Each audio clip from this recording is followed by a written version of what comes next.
નમસ્કાર, આપ જોઈ રહ્યા છો લખત ન્યૂઝ અપડેટ ચેનલ। તમામ સમાચાર અને અપડેટ મેળવવા માટે ચેનલને સબસ્ક્રાઇબ કરો અને બેલ આઇકન પર ક્લિક કરો જેથી તમામ સમાચાર અને અપડેટ તમને મળી રહે। રાતિયા ગામમાં જળ સે નલ તક યોજના અંતર્ગત બનેલી પાણીની ટાંકી લોકાર્પણ થાય તે પહેલાં જર્જરિત હાલતમાં થઈ જતા લોકોમાં રોષ ફેલાયો।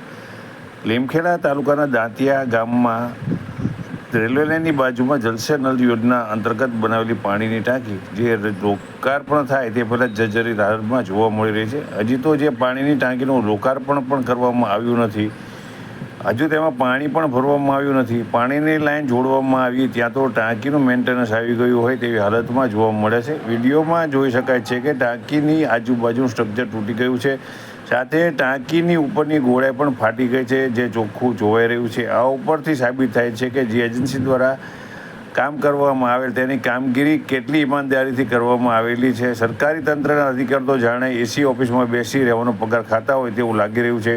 કરોડો રૂપિયાની ગ્રાન્ટ લાગે છે। આવા ચોર એજન્સીઓને માલિકોના ખિસ્સા ભરવા માટે સરકાર આપે છે તેવો ઘાટ સળગાય છે। આના ઉપરથી તંત્રની ઘોર બેદરકારી બહાર આવવા પામી છે। જોવું રહ્યું કે તંત્ર દ્વારા શું પગલાં ભરવામાં આવે છે।